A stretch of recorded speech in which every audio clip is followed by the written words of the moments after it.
des ténèbres de la Odyssée, de l'obscurité. Amen. Nos âmes étaient chargées des ténèbres, mais il est venu, il les a chassées. Amen. Et Jésus vient sous la forme du prophète. Amen. Et le prophète, c'est Dieu sous la forme d'un homme qui nous parle.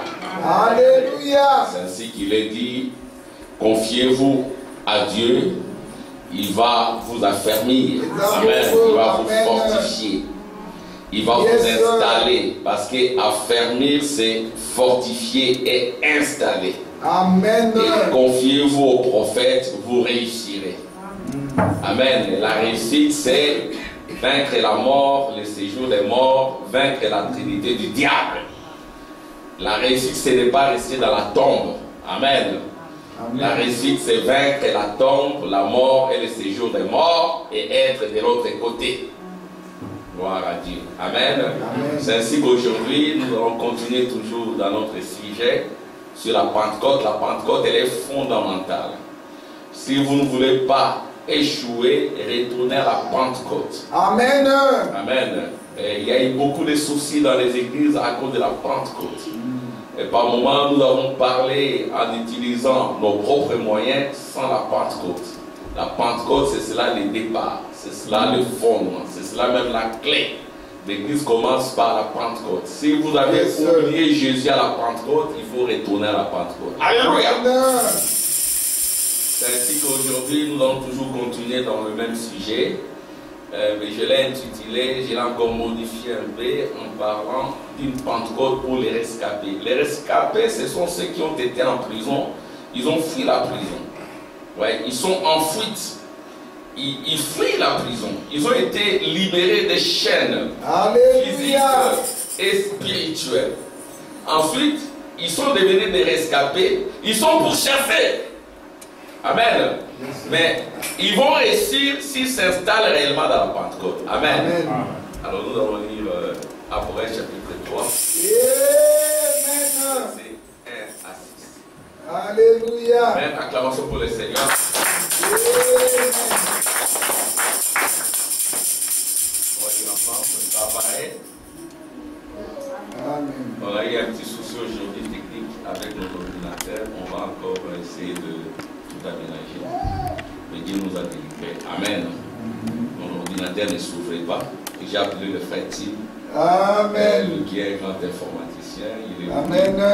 Il a mis sa main. J'ai continué à prier. Tout ça s'est ouvert. Alléluia. Amen. Merci. On va lire ensemble. Écrit à l'ange de l'église de Sardes. Voici ce que dit celui qui a les 7 esprits de Dieu et les 7 étoiles. Je connais tes œuvres. Je sais que tu passes pour être vivant et tu es mort. Sois vigilant et affermis le reste qui est prêt de mourir. Car je n'ai pas trouvé tes œuvres parfaites devant Dieu. Rappelle-toi donc comment tu as reçu et attendu, et garde et répands-toi. Si tu ne veilles pas, je viendrai comme un voleur, et tu ne sauras pas à quelle heure je viendrai sur toi. Cependant, tu as à Sardes quelques hommes qui n'ont pas souillé leurs vêtements.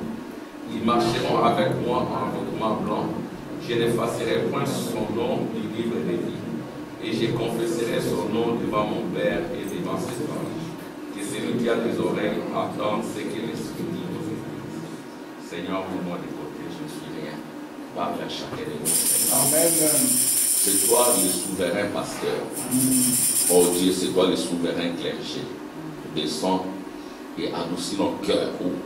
Au loin nos cœurs, Seigneur, par l'huile d'onction. Assouplis-nous, Seigneur. Et amène-nous, Seigneur, dans la vérité de ta parole. Au nom de Jésus-Christ. Amen. Amen. Dieu a permis qu'il y ait des confinements. C'est vrai qu'on était un peu laxiste, on était un peu flexible. Ça n'a pas été évident. On va continuer à s'adapter. Amen. Pour adorer notre Dieu. Et voilà, c'est pour cela que nous venons ici. Moi et ma maison, nous servirons l'Éternel. Amenez ta maison à l'église du Dieu vivant. Amen. Vous ne regretterez jamais cela. Amen. Nous sommes venus ici en Europe pour le servir. Amen. Pour continuer l'œuvre de Dieu. Et c'est là comme des rescapés, voyez-vous. Parce que comme j'ai eu à le dire, une Pentecôte des rescapés. Les rescapés, en principe, comme le prophète le dit, les rescapés, c'est la signification de Sardes. Sardes, c'est l'église des rescapés. Sardes, c'est une église qui est venue après l'âge des ténèbres. Il y avait d'abord l'âge d'Éphèse, et c'est dans l'âge d'Éphèse qu'il y a eu la Pentecôte. Et l'église a commencé dans l'âge d'Éphèse, et après il y a eu l'âge de Smyrne, qui était l'âge d'amertume. Et l'amertume, c'est les serpents. Et le serpent a commencé à entrer, il a commencé à s'installer dans l'âge de Smyrne. Et l'âge de Smyrne, c'est l'âge d'amertume. C'est l'âge de chagrin. Et après l'âge de Smyrne, il y a eu l'âge de Pergame. L'âge de Pergame, c'est l'âge de mariage. Et là, l'église a commencé à s'unir avec l'État. Et dans l'âge de Thyatire, c'était la mort, les ténèbres. L'église s'est unie à la politique, à la ruse et à la malice. L'église est morte. Et on appelle cela l'âge des ténèbres. Mais Dieu ne meurt pas.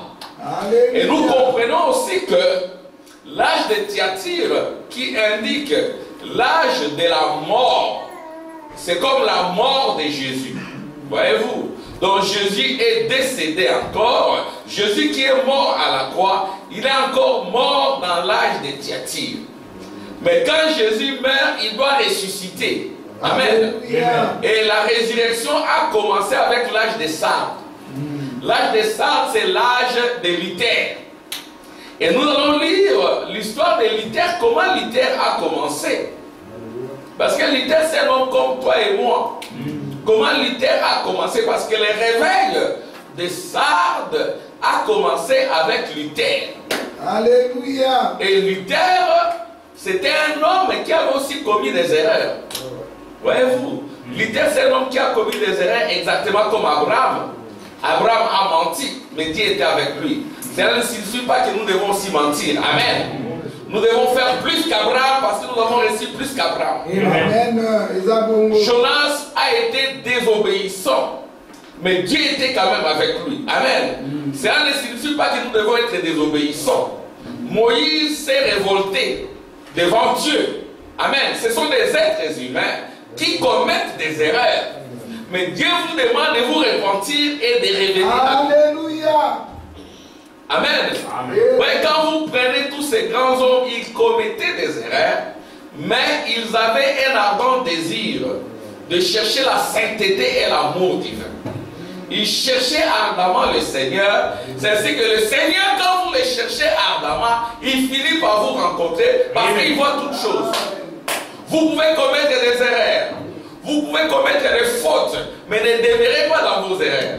Et toujours cet ardent désir de vous consacrer, de rechercher la vérité. Yes, sir. Amen. Et nous verrons cela avec l'expérience de Luther. C'était quelqu'un qui cherchait ardemment la vérité. C'est ainsi que même la prophétie de Charles Price dira que c'est à ceux qui recherchent ardemment la sainteté et l'amour.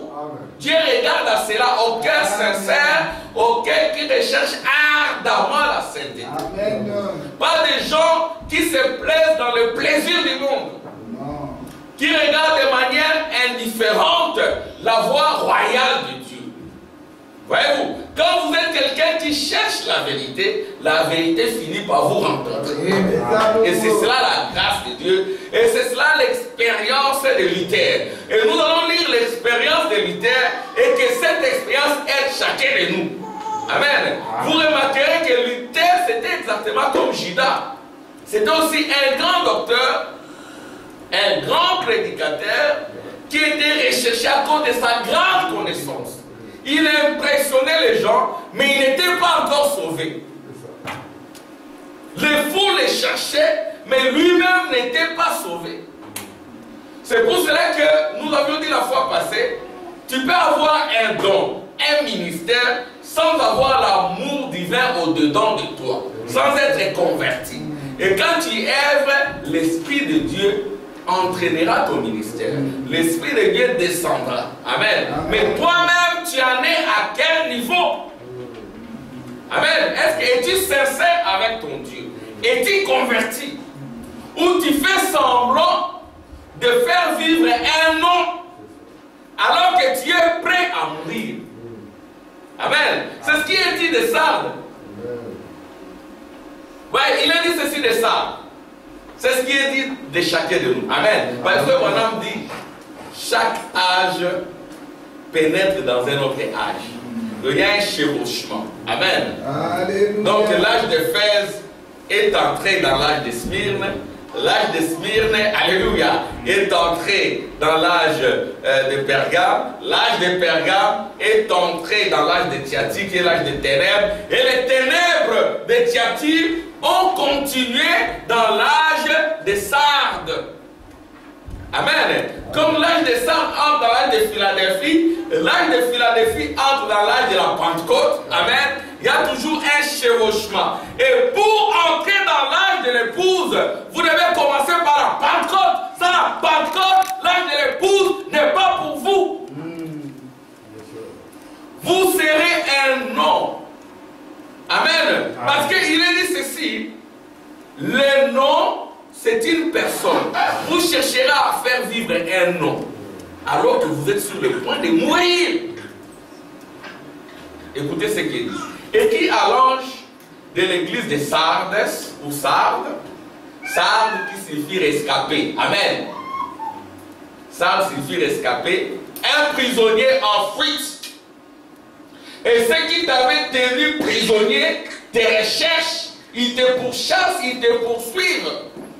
Tu as réussi à te libérer des chaînes spirituelles et physiques. Bravo. Mais il faut aussi briser les cachots et quitter réellement. Amen. Ne pas être comme Johnny le Corbeau. Amen. Les chaînes physiques ont été libérées, mais les chaînes spirituelles sont encore là. Amen. Donc, il faut briser les chaînes physiques et les chaînes spirituelles, être un véritable rescapé qui ne sera jamais rattrapé par ceux qui le pourchassent. Écoutez, écrit à l'ange de l'église de Sardes, Sardes signifie rescapé. Voici ce que dit celui qui a les 7 esprits de Dieu et les 7 étoiles. Je connais tes œuvres, je sais que tu passes pour être vivant et tu es mort. C'est cela la situation des Sardes. De gens qui paraissent, mais qui ne sont pas. Ils sont sur le point de mourir ou ils sont morts. Mais ils veulent passer pour être vivants. C'est ça la signification des Sardes. Amen. Et frère Branham, quand il interprète cette écriture, il dit, vous faites vivre un nom. Parce que le nom, c'est une personne. Frère Branham, quand il interprète cette écriture, il ne dit pas de personnes, il dit des noms. Parce que vous êtes des noms. Il faut faire vivre un nom. Amen. Amen. Il dit, vous passez pour être des vivants et vous êtes morts. Sois vigilant. Amen. Il nous demande d'être vigilant. Un vigilant, c'est quelqu'un qui est réveillé, qui a de l'attention. Un vigilant, c'est quelqu'un qui a perdu beaucoup de choses. Maintenant, il se réveille pour ne plus perdre. C'est quelqu'un qui a fait beaucoup de pertes. Maintenant, il prend conscience de ses pertes. Il dit, cette fois-ci, il faut que ça s'arrête. Amen. Amen. Il a été imprudent. Il a perdu. Tiens, j'ai beaucoup perdu. Je dois me réveiller. C'est ainsi que l'église doit se réveiller. L'église doit être vigilante. Sois vigilant et affermis le reste qui est prêt de mourir. Exactement comme Jésus avait parlé à Pierre. Quand tu seras converti, affermis mes frères. C'est-à-dire ne peut affermir que celui qui est converti. Amen. Si vous n'êtes pas encore converti, vous ne saurez pas affermir. Et affermir, c'est quoi? Affermir, c'est installer quelqu'un Le rendre solide pour une situation permanente. Amen. C'est ça l'affermissement. Alléluia. Nous affermir signifie nous installer dans la parole. Alléluia. Être solide. Affermir quelqu'un, c'est installer quelqu'un, lui donner de la force, de la solidité pour des situations permanentes. Il ne peut le faire que celui qui est lui-même converti. Alléluia. Quand tu seras converti, affermis mes frères. Jésus parlait à un ministre d'Éphésiens 4 qui n'était pas encore converti. Alléluia. Amen. Qui ne pouvait pas affermir les autres. Si nous n'arrivons pas à affermir les autres vont mourir. Parce que nous vivons un temps où les gens donnent l'impression d'être vivants alors qu'ils sont morts. Nous avons assez perdu. Nous devons maintenant nous réveiller. Amen. Être vigilant. C'est cela le réveil.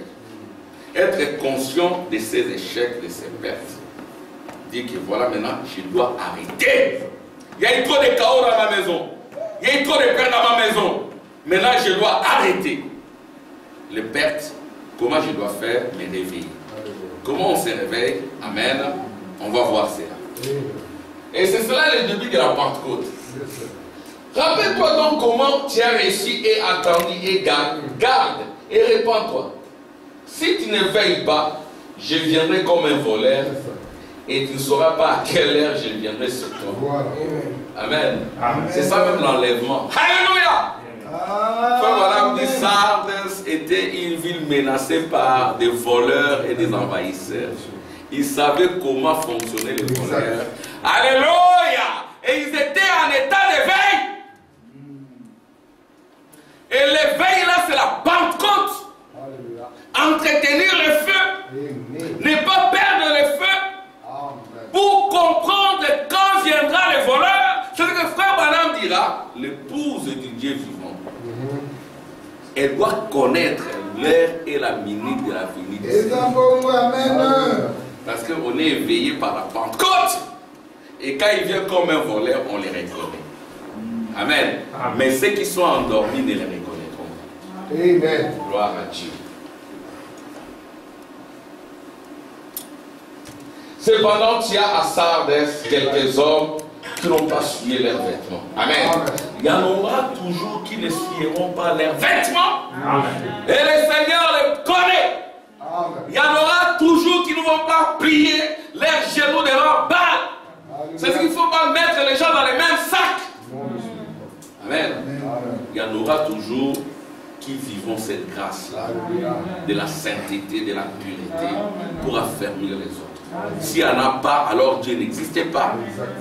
Ça a toujours été ainsi. Hein, il y aura notre frère Tim qui fera la différence. Il y aura vous qui ferez la différence. Faites la différence. Hein, il y aura frère Samuel qui fera la différence. Donc, hein, frère Lévi, nous devons faire la différence. Amen. Amen. Nous ne sommes pas tous pareils. Puisse Dieu nous accorder cette grâce-là de faire la différence. Il y en aura toujours. Amen. Comme Élie qui pleurait au Seigneur. Ils ont tué tous les saints. Mais ils me cherchent pour me tuer. Dieu lui a dit non, je me suis réservé 7000 qui n'ont pas encore fléchi leurs genoux devant Jézabel. Alléluia. Puissions-nous être dit non. Alléluia. Amen. Gloire Amen. à Dieu. Merci Jésus. Cependant, il y a à Sardes ou à Sardes quelques hommes, et dans d'autres traductions, il est dit quelques noms. Amen. La vraie traduction, hein, Georges Less. La vraie traduction, c'est quelques noms qui n'ont pas souillé leurs vêtements. Quelques noms. Alléluia. Puisse votre nom être cité. Dans des véritables Bibles, on ne dit pas les hommes, on dit les noms qui n'ont pas souillé. Amen. Nos noms ne doivent pas être souillés. Et notre nom, c'est la nature. Amen. Gloire à Dieu. Amen. Amen. Cependant, il y a à Sardes quelques hommes ou quelques noms qui n'ont pas souillé leurs vêtements. Ils marcheront avec moi en vêtements blancs. C'est ça le Saint-Esprit. Je n'effacerai point son nom du livre de vie. je confesserai son nom devant mon Père.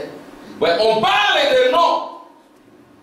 Même quand on dit qu'il y avait 120 personnes dans la chambre haute, la véritable traduction dit qu'il y avait 120 noms. Il y avait des foules de noms dans la chambre haute.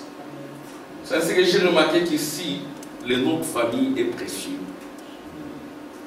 Quand je dis Bouélé, je manque du respect à Bouélé. Je dois dire Monsieur Bouélé. Hein? Quand je dis Kitenge, non, je dois dire Monsieur Kitenge. Si je suis familier avec lui, je peux dire Samuel. Le nom de famille est très important. Parce que c'est le nom de plusieurs personnes. Il n'y a pas que toi qui portes ces noms. Plusieurs personnes portent ces noms. Alors il ne faut pas souiller ces noms. Amen. C'est le nom de la famille de Dieu au ciel. Vous ne devez pas les souiller. C'est le nom de la famille. Le nom, c'est la personne. Amen. Amen. C'est vrai que dans certains pays, à cause de la mauvaise éducation des pays, on appelle ça Koubamoura. Non, c'est ça qui manque de respect. Monsieur Koubamoura, parce qu'il n'y a pas que lui qui porte ses noms, il y a plusieurs personnes qui portent ses noms. Amen. Amen. Et le nom, c'est terrible. Frère Billy Paul, il donne un témoignage. Il dit, j'étais quelque part. Là, je parle maintenant aux sœurs. J'étais quelque part. Alors, mon papa faisait le discernement. J'ai amené une dame. J'ai amené la dame. Papa fait le discernement. Ça n'a jamais failli. Amen. Alors, la dame qui est là, Frère Branham dit, tu t'appelles Joy Royce, je ne sais pas. Cathy Jones. Cathy Jones. Tu t'appelles Cathy Jones.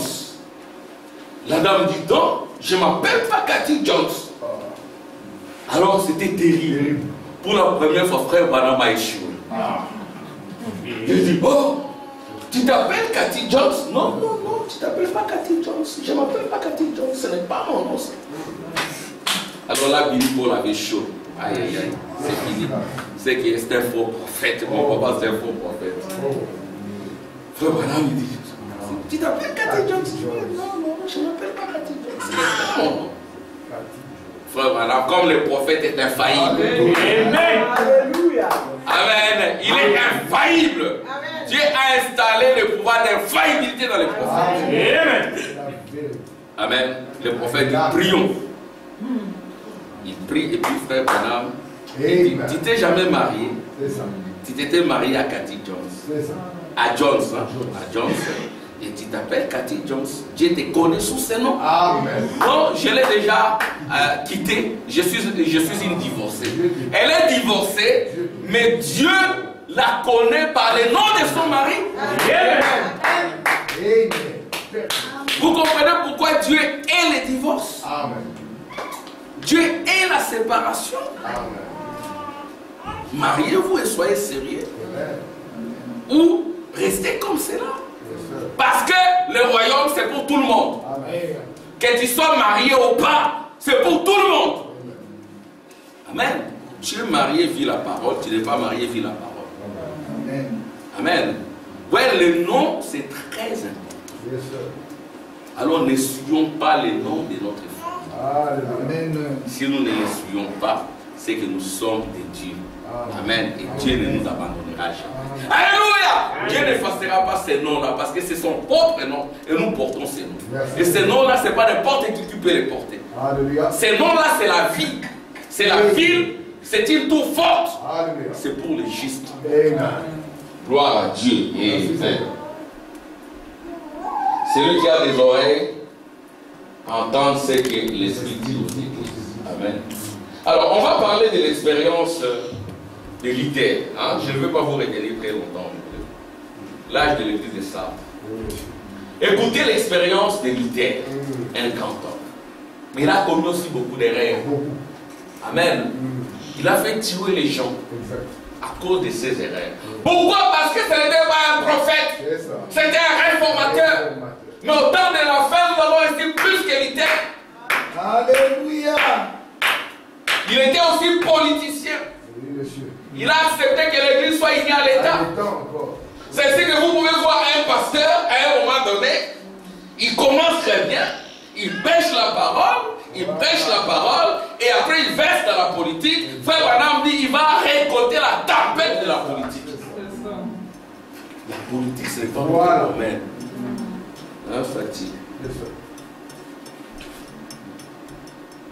La politique n'est pas notre domaine. Hein, regarde. Un frère qui t'est perd son âme. Hein? La politique n'est pas notre domaine. Un frère ne peut pas être lui de père qui peut perdre. Ce n'est pas notre domaine. Quittons la politique, c'est le diable.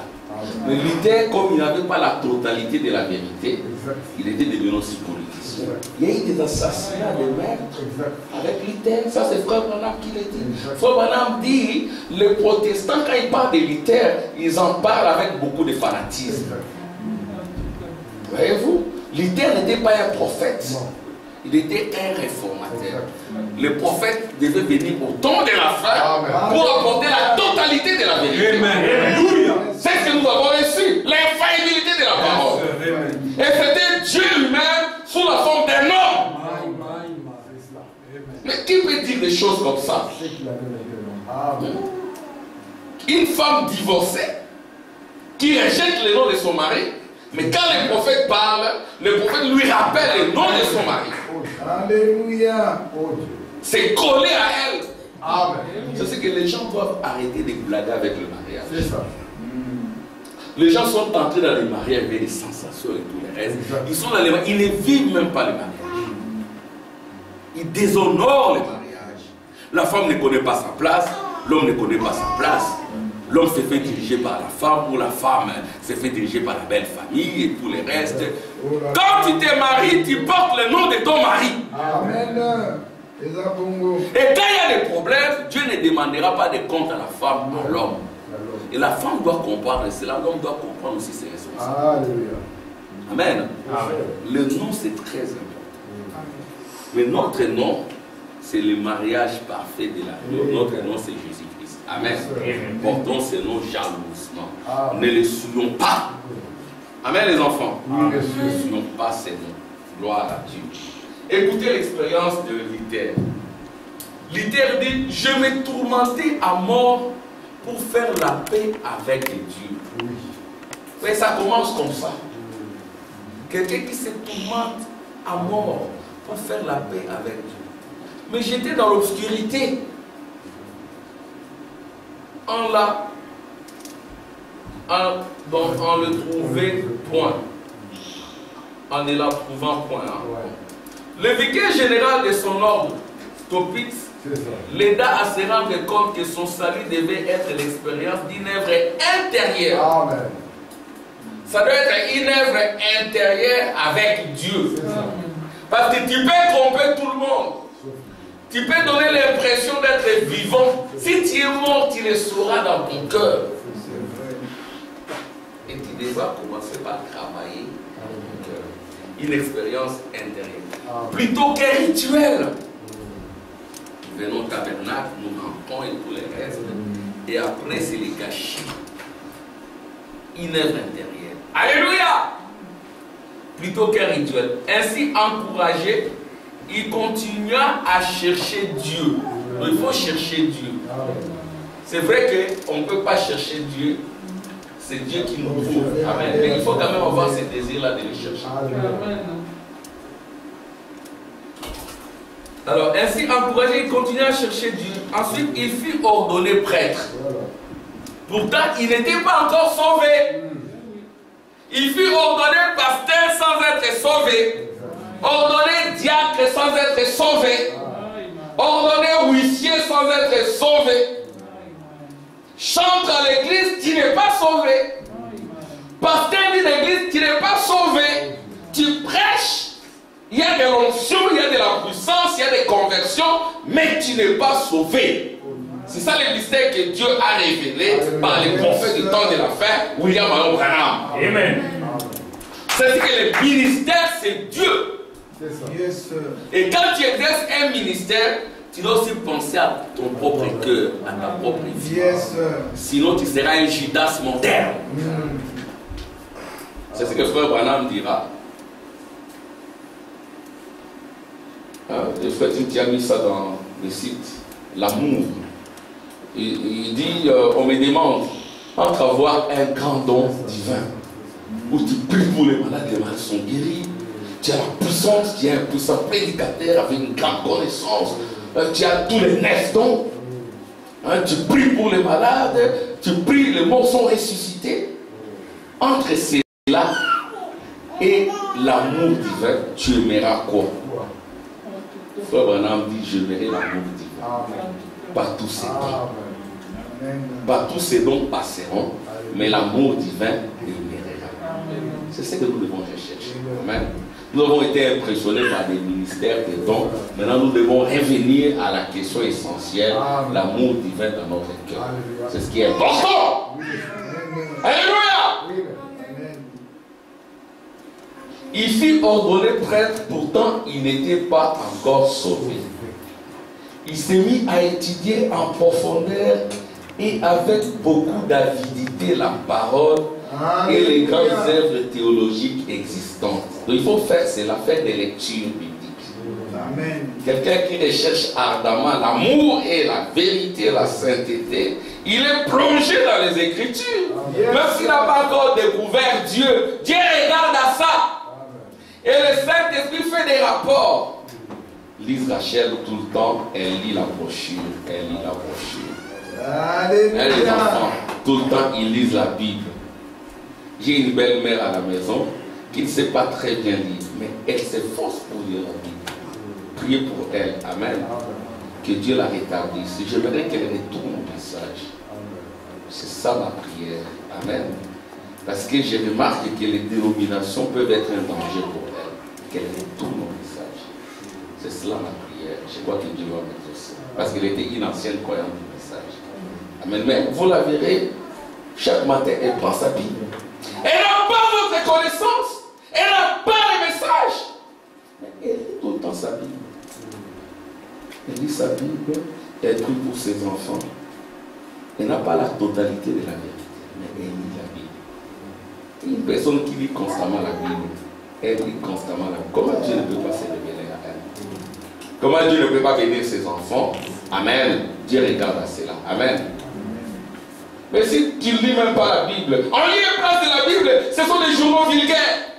Ce sont des vidéos vulgaires. Vous passez trop de temps dans des vidéos PlayStation. Vous ne lisez pas la Bible. Vous passez tout le temps avec vos Facebook, avec WhatsApp, téléphone, mais tu ne lis pas la Bible. Tu ne pries pas. Dieu ne te rencontrera jamais. Tu vas t'éloigner davantage. Amen. Ce sont des graves distractions, les médias. Moi, j'étais sur Facebook, j'ai quitté Facebook, je ne suis plus présent. J'ai juste laissé mon nom et tout, mais je ne suis plus présent. J'ai remarqué la distraction que cela représentait. Avec des débats, nous allons lire, hein. Je vais lire cela, des débats entre érudits. Ils n'aboutisseront à rien, ils n'aboutissent à rien. Un frère qui a une grande connaissance, qui se met à discuter avec un autre frère qui a une grande connaissance, ils ne vont jamais s'entendre. Il faut beaucoup d'humilité et de puissance. Vous allez faire les sophistes, les frères Branham dit les grands sophistes, c'est les diables lui-même. Vous allez commencer une discussion à 20h, jusqu'à 1h du matin. Mais comment Dieu va vous parler? Il faut quitter ces genres de choses. Amen. Et pendant ce temps, priez. Alléluia. Alléluia. Il s'est mis à étudier en profondeur et avec beaucoup d'avidité la parole et les grandes œuvres théologiques existantes. Il fut un docteur et un prédicateur très recherché à cause de la profondeur de ses connaissances et de sa sincérité. Mais il n'était pas encore sauvé. Alléluia. Amen. Ne vous laissez pas éblouir. Amen. Quand je passe ici, ce n'est pas pour éblouir. Amen. Ma préoccupation, c'est que moi-même je sois sauvé. Amen. Que vous aussi vous soyez sauvés. Amen. Que nous tous nous soyons attachés aux Écritures. Attachés à la parole de Dieu. sans entretenir des apparences d'un certain salut, alors que nous ne sommes pas encore sauvés. Que Dieu nous écoute, que Dieu nous écoute. Amen. Que Dieu nous vienne en aide.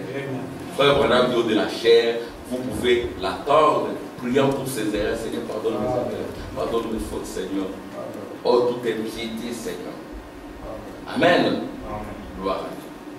Il fut un docteur, un prédicateur très recherché à cause de la profondeur de ses connaissances et de sa sincérité. Pour accomplir un vœu qu'il avait fait, il s'est rendu à Rome. C'est là qu'il prit conscience de la futilité des œuvres imposées par l'Église, censées apporter pourtant des saluts. Alors la parole de Dieu, le juste vivra par la foi, les frappa droit au cœur. Il faut que la parole nous frappe droit au cœur. Amen. Ne soyons pas des cœurs insensibles, Oh Seigneur, comme des canards. Vous prêchez, c'est très mousse, c'est fini, il ne change pas. Des cœurs de pierre. Pourquoi? Parce qu'il y a beaucoup de préoccupations en eux. Vous devez aussi faire un travail de fait quand vous venez à l'église, la parole puisse pénétrer dans votre cœur. Vous remarquerez que Luther avait d'abord commencé à travailler. C'est que son cœur était devenu sensible à la parole de Dieu, parce qu'il était en contact permanent avec la parole, par la prière, la consécration, alors qu'il n'avait pas Dieu. Mais c'était un enfant de Dieu. Si vous êtes tout le temps dans les choses du monde, votre cœur va s'alourdir. Il y a des risques qui deviennent insensibles à la parole de Dieu. Il faut faire un travail de sorte que la parole de Dieu, quand elle vient, elle pénètre. Alléluia! Elle pénètre, pourquoi? Parce qu'il n'y a plus de pierre dans le cœur. Amen. Hein? Le cœur est déjà nettoyé par un petit travail que vous avez fait, exactement comme Ruth. Amen. Ruth est allée dans les champs de Boaz, glanant, jusqu'à finir à Boaz. Quand on ne s'unit pas à la parole, on ne fait pas ce travail-là. La parole de Dieu ne va pas pénétrer. C'est que quelqu'un peut dire, il a cru il y a 30 ans, mais vous ne voyez pas les effets du message. Vous ne sentez pas la présence de Dieu. Il est toujours comme un mondain, un païen. Mais il a crié il y a longtemps. Mais ces messages, c'est la parole parlée qui est la sémence originelle. C'est ce message qui a créé le monde. C'est impossible de recevoir ce message et de rester le même. Amen. Amen. Le message est vrai. C'est que c'est toi qui es faux. Amen. Frère Branham dit, je n'ai jamais vu cela faillir. Ils étaient dans la chambre haute. Amen. Obéissant aux instructions de Dieu. Se soumettant à la parole de Dieu. Frère Branham dit, il n'a jamais vu cela faillir. Frère Branham dit, la difficulté aujourd'hui c'est quoi? Toujours dans l'âge de ça. C'est que les gens sont allés avec des discours académiques. Okay? On y est allé avec des discours académiques, des leçons savamment entretenues. Voyez-vous? Or, les discours académiques, on ne l'entend pas pour l'appliquer. La parole de Dieu n'est pas un discours académique. On entend la parole de Dieu pour l'appliquer. C'est ça la différence. Nous écoutons la parole de Dieu pour l'appliquer dans notre vie. Mais quand ça devient un discours académique, les gens sont débarrassés de l'obligation d'application et d'obéissance. C'est ce qui se passe, c'est ce qui s'est passé. Que Dieu nous fasse grâce. Amen. Que Dieu nous parle. Que nous aussi nous puissions nous préparer. Amen. Frère Branham dit, ce n'est pas seulement le problème du clergé. C'est le problème aussi des croyants. Nous tous. Amen. Et que les clergés souverains interviennent. Et que vous et moi, nous sommes disposés à écouter la parole de Dieu. Amen.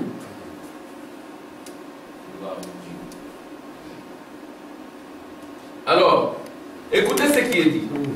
Alors la parole de Dieu, le juste vivra par la foi, ne fera pas droit au cœur. Ça l'a frappé dans le cœur. Mais c'était un cœur déjà préparé. Si ce cœur n'était pas préparé, ça ne l'aurait pas frappé. Il serait insensible. voyez les chemins. Amen. Moi, j'étais catholique. Je vis des homosexuels prêtres. Mais je restais toujours là. J'ai trouvé ça normal. Après, je me disais, mais pourquoi l'église catholique, on ne prononce pas les noms de Jésus? On ne prononce pas les noms de Jésus. C'est comme ça que j'ai commencé à chercher les noms de Jésus. C'était simplement comme ça. Jusqu'à ce que j'ai rencontré le message. Donc, il y a une recherche personnelle que vous devez faire. Essayez de creuser profondément. Faire des études personnelles dans la parole de Dieu. Lire la Bible. Amen. Lire le message. Même si vous n'avez encore rien, vous lisez, vous lisez. Amen, Enoch. C'est Enoch, hein? Amen. Essayez de prendre ta Bible. Tu lis simplement. Un verset, un verset, un verset, un verset. Vous verrez la gloire de Dieu, même dans vos entreprises. Ici, il y a quelqu'un à qui j'avais dit, essaie de travailler pour le Seigneur. Tu verras la main de Dieu même dans tes études. Quelqu'un qui est ici, je ne peux pas dire son nom. C'est simplement de travailler pour le Seigneur. Tu verras. Tu ne seras jamais la queue, tu seras toujours la tête. Tu vas apprendre la main. Amen. La parole dont nous parlons, ce n'est pas une théorie. Là, nous étions. C'est la vérité, frère et filles. Tu ne seras jamais la queue, tu seras toujours la tête. Tu auras des anneaux, mais Dieu t'en délivrera. Amen. Amen. Les anneaux ne mentiront jamais. C'est comme David, tu diras, tu m'as délivré de la patte de l'ours et de la guerre du loup. Tu m'as toujours délivré dans le passé. Je vis ta main. Tu continueras à me délivrer. Même dans la prison, tu me délivreras. Dans les soucis, dans les difficultés, tu me délivreras. Amen. J'ai des dettes, tu le payeras, Seigneur. Amen. Parce que je viens de loin, je te connais dans la puissance de ta résurrection. J'ai des amis, tu me délivreras. Amen. Essaye un peu de... Alors il a commencé à voir des œuvres. À l'école, on l'applaudit. Travail excellent. Amen. Amen. Dieu, notre Dieu, il est le Dieu des situations impossibles. Amen. Si une situation impossible, amène ça au Seigneur et sois obéissant et tu verras sa gloire. Écoute simplement l'instruction. Sans de donner un témoignage juste pour démontrer. Je disais à quelqu'un, même une dîme de 2 euros n'est pas honte. Prends, écris sur l'enveloppe, famille, tu mets ton nom. Amen. Parce que ton nom, quand il est béni, même tes enfants seront aussi bénis. Parce que les noms, tu ne les portes pas tout seul. C'est ton nom avec les autres. Tu mets famille X, hein, famille Louboué, ou famille, famille Narcisse. Allez, tu mets ton nom, 2 euros propre. Pas dire, ah, 2 euros seulement. Non, mais 2 euros. C'est tout ce que tu as. Nous, quand nous fûmes étudiants, nous mettons par moment des petites sommes là d'argent. Dis, j'écris aussi mon nom. Le passé regarde. Oh, il prie pour toi. Et après, je disais à quelqu'un ici, 2 euros, même 3 euros, mais ça, n'aie pas honte. Il est ici. Je l'ai dit à quelqu'un, il n'a pas obéi, bon. Mais j'ai dit à quelqu'un, j'ai observé, j'ai remarqué, il a commencé à obéir, à obéir. Après un jour, il me dit, j'ai signé un contrat. Amen. Ce sont les élémentaires de la parole de Dieu. Ce sont les élémentaires. Mon épouse, elle est là, elle peut témoigner. Ce sont les élémentaires. Tu mets ça, ah, 2 euros c'est trop, mais non, tu mets. C'est tout ce que tu as eu, tu mets. Tu mets, tu verras la gloire de Dieu. Amen. Oui. Donc il faut d'abord honorer et respecter la parole de Dieu et vous verrez sa gloire. L'obéissance vaut mieux que les sacrifices. Amen. Amen. Gloire à Dieu. Alors, écoutez. De retour chez lui, la vérité évangélique de l'écriture inonda sa pensée. Alléluia. Amen. C'est ça la seconde étape. D'abord que le cœur soit touché par la parole. Alléluia. Quand le cœur est touché par la parole, Sœur Judith, donnons du temps au temps. Ensuite, la vérité de l'évangile va inonder tes pensées. Alléluia. Les pensées, c'est ça la foi parfaite. Amen. Aussi longtemps que tes pensées ne sont pas impactées, point n'y a pas de nouvelle naissance parce que les pensées des hommes ne sont pas encore touchées par la parole de Dieu. Oh, avant de toucher aux pensées de l'homme, il faut d'abord passer par les cœurs. Le cœur touché, du cœur aux pensées, de penser à la nouvelle naissance. Alléluia! Il n'y a pas de nouvelle naissance à cause de ça. Les pensées mondaines, les pensées vulgaires, les pensées impues, des pensées immorales, des pensées méchantes, des pensées meurtrières. Là, Dieu est très calme. Ça signifie simplement que le cœur n'est pas encore touché par la parole de Dieu. Amen. Amen. Notre cœur, ramener le cœur. Dieu envoie Élie, Moïse et Christ pour ramener le cœur, pour démolir les cœurs, détruire les cœurs de pierre. Amen. Et quand les cœurs de pierre sont touchés, il y a un travail. Vous habituez à la parole, lire la parole, venir à l'église, ça brise les cœurs, ça brise les cœurs, ça entre dans le cœur. C'est ça la voie procédurale. Les cœurs, les pensées. Alors ça c'est l'expérience de Luther. Écoutez. Alléluia! Merci Seigneur. De retour chez lui, la vérité évangélique de l'écriture inonda sa pensée. Amen. Il fut alors libéré du péché. Amen. Le cœur, pensée inondée, libération du péché. Amen. Amen. Alors, quand on est libéré du péché, vient la nouvelle naissance. Voilà les étapes. Alléluia! Yes, sir. Oh, merci pour le prophète. Acclamation pour le prophète. Oui. La vérité évangélique de l'écriture inonda sa pensée. Il fut alors libéré du péché et entrant par la nouvelle naissance dans le royaume de Dieu. Le cœur, la pensée, la libération du péché et la nouvelle naissance. C'est ça la voie. C'est ça la voie. En dehors de cela, moins de nouvelles naissances. Il faut d'abord exposer son cœur. Hein, frère Gilles? C'est ça la foi, c'est ce que nous devons prêcher dans nos églises. Nous pouvons avoir des églises remplies, alors que les cœurs ne sont pas renouvelés. Les cœurs ne sont pas touchés. Les gens sont arrogants. Il y a des petits clans, des petits groupes. Amen. Des petits clans, des petits groupes. Voyez-vous, des petits groupes. Ils sont à 10 000 frères de croissance numérique. Dieu pèse. Dieu ne compte pas. Il pèse. Nous voyons le Stéphane, il représente 10 000 croyants quelque part. Hein? Un seul. 10 000 croyants quelque part. Dieu ne compte pas. Dieu pèse. Amen. Peser, tu as été trouvé léger. Pourquoi? Parce que les cœurs ne sont pas travaillés. Pourquoi? Parce que les pensées sont mondaines, elles dérangent les trônes de Dieu. Pourquoi? Parce que les gens ne sont pas libérés. Ce ne sont pas des rescapés. La Pentecôte, c'est pour les rescapés. Les gens qui sont libérés physiquement et spirituellement. Pas simplement vous avez quitté une certaine église. Amen.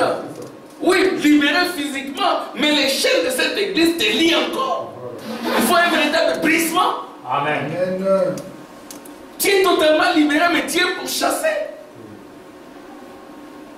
Si tu ne restes pas vigilant, tu vas te retrouver dans les cachots. Tu retournes au cachot et ta situation devient pire qu'auparavant. Tu es libéré des chaînes, mais tu n'arrives pas à briser les cachots. Tu es libéré des chaînes, sors du cachot, tu restes dans les cachots. Il y a des gens comme ça. Tu es libéré. Sors, Johnny les corbeaux. Pourquoi? Parce que l'esprit est encore lié. Amen. Le pensée, la plus grande bataille jamais livrée, c'est dans le pensée. C'est ce qu'ici le prophète il donne la voie procédurale. Hein? La voie procédurale. Le processus. Le process.